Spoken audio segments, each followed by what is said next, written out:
तो yesterday we did first two stanzas. अब बेटा आज पेज 38 के हम 4 stanzas करेंगे, और बिलीव मी बहुत ज्यादा इजी नहीं है, तो थोड़ा सा अलर्ट होकर के इसको पढ़ते हैं। अब थर्ड स्टैंजा में पोएट हमसे कह रहे हैं, there are more guests at table than the hosts invited.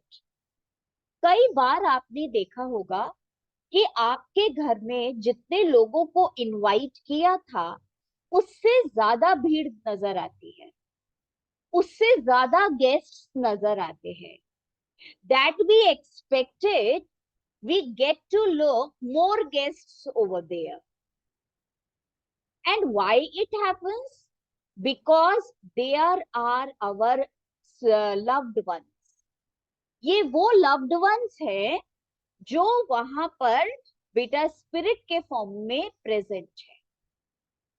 तो आपको लगेगा कि अरे हमने तो इनवाइट किया था 50 गेस्ट्स को, पर कुछ कमरा भरा भरा सा लग रहा है। तो ऐसा क्यों होता है? Because there are the spirits of our loved ones. It is a feeling you cannot make out. आप चेहरा देख के नहीं पहचानोगे, but there is a sensation. The illuminated hall is thronged. बेटा illuminated मतलब brightly lit, को बढ़िया तरीके से रोशनी है, और आपको अपने लिविंग रूम में थ्रॉन्ग्ड दिखाई देगा, occupied by crowd with quite inoffensive ghost. और ये जो आपको बिल्कुल ब्राइटली लिट कमरा कुछ भरा भरा सा लगेगा, क्राउडेड लगेगा, ये इसलिए लगेगा क्योंकि वहां पर स्पिरिट्स हैं। और देखो बेटा यहाँ भी कितना डिफरेंस है। स्पिरिट्स कहाँ आती हैं? डार्कनेस में। और यहाँ ये लोग हमसे क्या कह रहे हैं? ये लव्ड वन की स्पिरिट्स कहाँ आती हैं? इल्यूमिनेटेड रूम में। तो ये भी डिफरेंस है। और ये क्वाइट होंगी, ये कोई भी बेटा ऐसी टेरिफाइंग आवाजें नहीं निकालेंगे। इनऑफेंसिव का मतलब कॉजिंग नो हार्म, ये नुकसान भी नहीं करेंगे, ये हार्मलेस हैं, ये वो घोस्ट है। तो इस लाइन में ghosts are so much different. They are appearing in the illuminated room, they are causing no harm, they are silent. Beta, as silent as the pictures on the wall. Simile use हुई है। Third stanza last line simile use हुआ है। और ये जो बेटा ghosts हैं, ये घोस्ट बिल्कुल साइलेंट रहते हैं, उतने साइलेंट, उतने नॉन लिविंग जैसे हमारे वॉल्स पे पिक्चर्स लगी हुई होती हैं, पर ये वहां होते हैं। Now let us come to the fourth stanza. The stranger at my friends, at my fireside cannot see. Now listen to this line. The stranger, stranger का मतलब the guest, वो गेस्ट जिसे मैंने इनवाइट किया था। The stranger at my fire side. अब बेटा obviously northern country का पोयम है, नॉर्दर्न कंट्री का पोएट है। तो ये पोएट जो नॉर्दर्न कंट्री का है, और जो बेटा ठंडा मौसम होता है वहां पे बहुत, तो हर घर में फायर साइड होता है, फायर प्लेस होता है, फायर जल रहा होता है।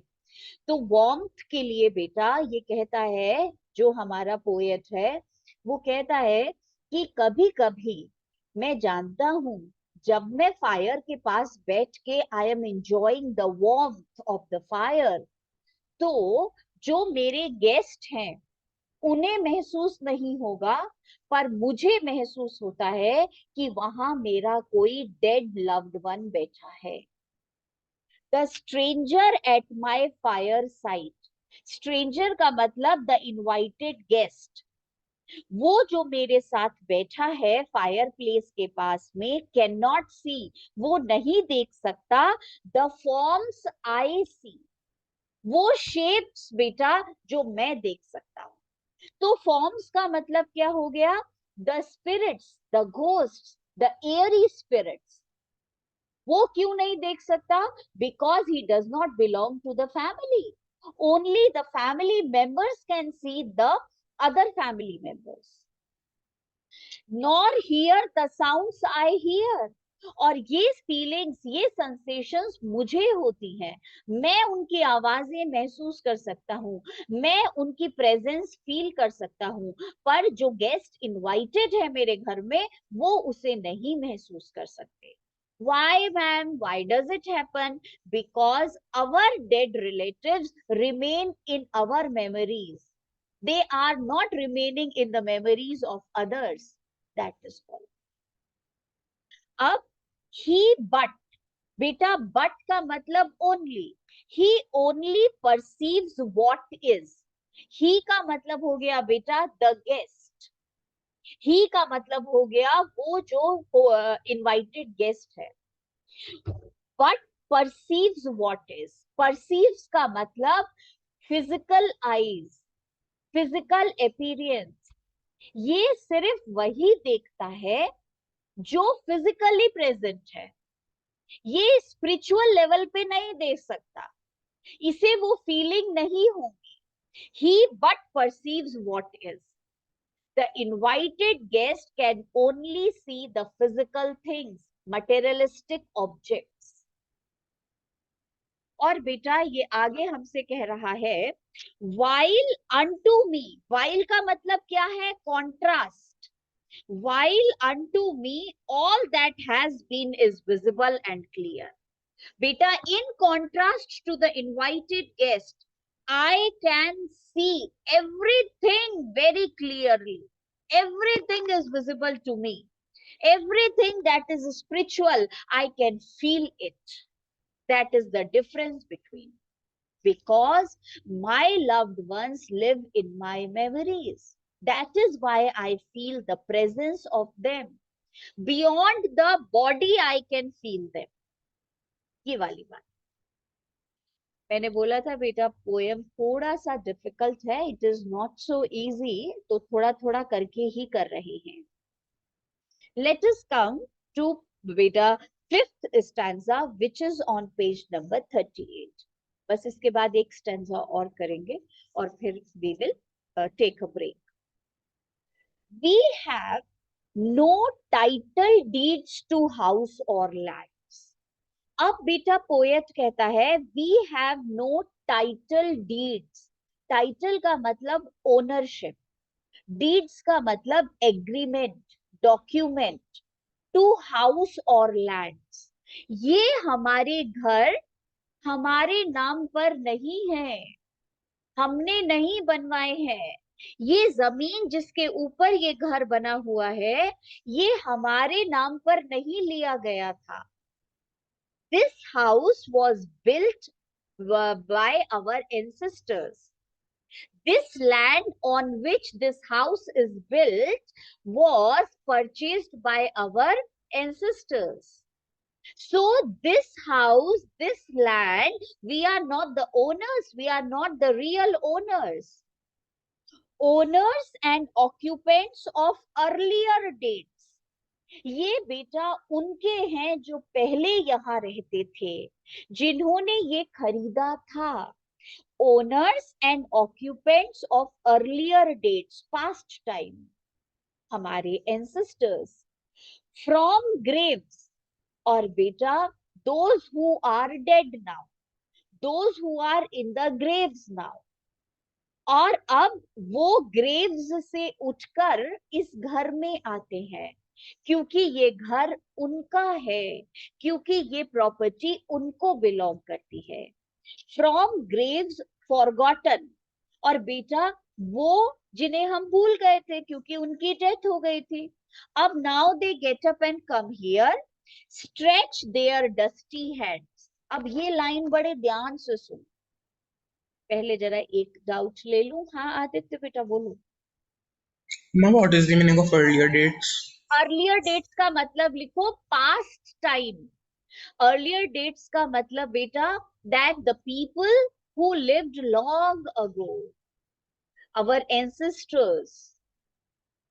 तो फ्रॉम ग्रेव्स फॉरगॉटन, जिन्हें हम भूल गए थे, वो आज भी स्ट्रेच करते हैं. स्ट्रेच करने का मतलब एक्सटेंड करना, आगे बढ़ाना. देयर डस्टी हैंड्स, बेटा अपने हाथों को, वो कैसे हाथ हैं? Dusty hands. डस्टी हैंड्स का मतलब since they are lying in the graves, तो उनके हाथ डस्टी हैं. And they extend, they ask for their property, so they claim their property. तो बेटा यहाँ पर्सोनिफिकेशन यूज हुआ है. Dead people who are extending their hands, who are demanding the ownership, ये बेटा पर्सोनिफाई कर दिया आपने स्पिरिट्स को. एंड होल्ड इन मॉर्टमेन, बेटा मॉर्टमेन का मतलब लिखो permanent ownership of the property. Permanent ownership of the property.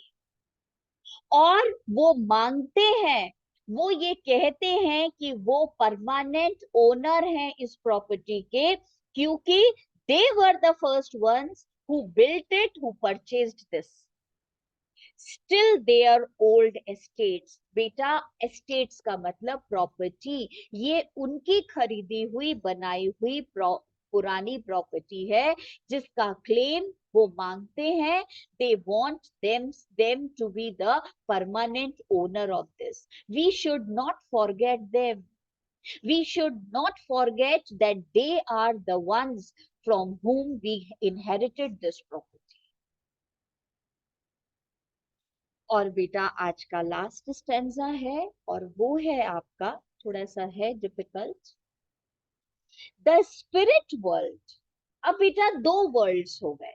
एक वर्ल्ड हो गया जो फिजिकल वर्ल्ड है, जो मटेरियलिस्टिक वर्ल्ड है, जो पैल्पेबल है. और दूसरा वर्ल्ड है जो स्पिरिचुअल वर्ल्ड है, जहां चीजें इम्पैल्पेबल हैं. The world which is transcendental. Transcendental का मतलब which goes beyond the body, beyond the perception. It is only in our feeling. The spirit world around this world of sense. एक दुनिया है जो मटेरियलिस्टिक वर्ल्ड है, फिजिकल वर्ल्ड है, और इसके चारों तरफ ट्रांसेंडेंटल वर्ल्ड है, स्पिरिचुअल वर्ल्ड है, जो महसूस होता है, जो दिखता नहीं है. Floats like an atmosphere, simile use किया है. और ये स्पिरिचुअल वर्ल्ड एटमॉस्फेयर के जैसा है. जैसे एटमॉस्फेयर को हम देख नहीं सकते हैं, महसूस करते हैं. एंड एवरीवेयर, और हर जगह बेटा, वेस्ट का मतलब pass gently through these earthly mists and vapours dense. और बेटा ये स्पिरिचुअल वर्ल्ड धीरे धीरे जेंटली घूमता है थ्रू दीज अर्थली मिस्ट. ये फॉग, ये जो बेटा अर्थ की मिस्ट के जैसा है. वेपर डेंस का मतलब बेटा जैसे क्लाउड्स के जैसा थिक. अ वाइटल ब्रेथ, बेटा important air, breath of more ethereal air. Ethereal मतलब हेवनली एयर. जैसे हेवनली एयर होती है, जैसे बेटा एटमॉस्फेयर होता है, जैसे हवा चलती है, वैसे ही ये ट्रांसेंडेंटल वर्ल्ड है, वैसा ही ये स्पिरिचुअल वर्ल्ड है जो हमारे चारों तरफ है, मूव करता है, बस हमें दिखाई नहीं देता है.